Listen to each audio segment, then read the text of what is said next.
PM Modi ने योगी को मुश्किल में फंसाया, चुनाव में तय हुई हार। यूपी में लोकसभा चुनाव से पहले सपा से हारेगी बीजेपी, अपने ही दांव में बुरी तरह से उलझ जाएगी बीजेपी।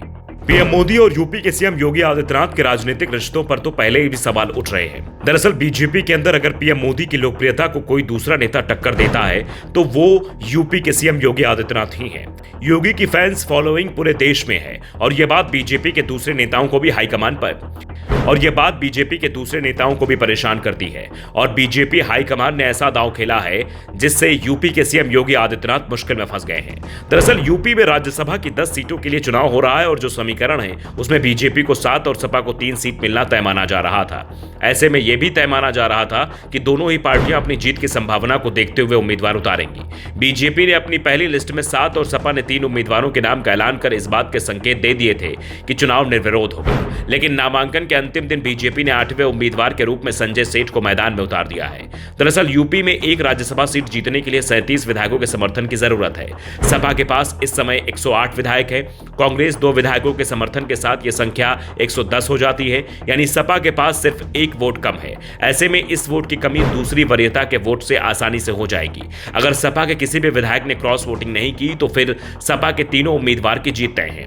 दूसरी ओर बीजेपी गठबंधन के पास 279 सीट थी और अगर आरएलडी के गठबंधन को भी शामिल करें तो संख्या 288 हो जाती है। आरएलडी के पास 9 विधानसभा सीट हैं, लेकिन 8 सीट जीतने के लिए बीजेपी को 296 वोटों की जरूरत पड़ेगी, यानी 8 सीटें कम। राजा भैया की पार्टी के 2 वोट और भी मिला दें तो भी यह संख्या 6 कम रह जाती है। ऐसे में साफ है कि बीजेपी के 7 उम्मीदवार जीतने के बाद उसके पास दूसरी वरीयता का 1 ही वोट बचेगा और 6 वोटों की कमी इससे पूरी नहीं हो पाएगी। सपा के पास सिर्फ 1 वोट की कमी पड़ रही है। ऐसे में तय माना जा रहा है कि बीजेपी का 8वां उम्मीदवार चुनाव नहीं जीत पाएगा। इसके बावजूद भी बीजेपी की ओर से 8वां उम्मीदवार दे दिया गया है। इसके बाद दावा किया जा रहा है कि यूपी में पार्टी ऑपरेशन लोटस चला सकती है। जिस तरह से नीतीश कुमार के विश्वास प्रस्ताव में पार्टी ने आरजेडी के 3 विधायकों को तोड़ा था, उसी तरह से यूपी में भी सपा के 2-3 विधायकों को तोड़ने की कोशिश हो सकती है। अगर सपा के 3 विधायक तोड़ने में बीजेपी कामयाब हो जाती है तो फिर अखिलेश यादव के लिए अपना तीसरा उम्मीदवार जिताना मुश्किल हो सकता है। अगर सपा विधायक एकजुट रहे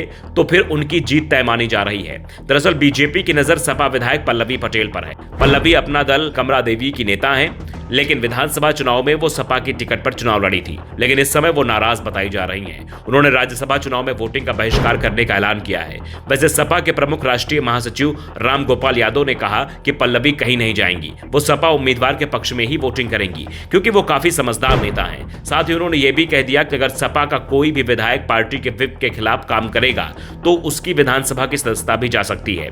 वैसे सेंधमारी का संकट सिर्फ सपा में ही नहीं है, बल्कि एनडीए खेमा भी मुश्किल में दिखाई दे रहा है क्योंकि आरएलडी के अधिकांश विधायक बीजेपी के साथ गठबंधन को लेकर सहज नहीं है और दावा किया जा रहा है कि आरएलडी के 4 विधायक अखिलेश यादव के संपर्क में हैं और उन्होंने राज्यसभा चुनाव में अगर सपा का समर्थन किया तो बीजेपी की हार तय हो जाएगी। इस बीच चुनाव परिणाम पर यूपी के सीएम योगी आदित्यनाथ की भी बड़ी परीक्षा होनी है क्योंकि बीजेपी उम्मीदवार की हार हुई तो इसे योगी आदित्यनाथ की हार मानी जाएगी।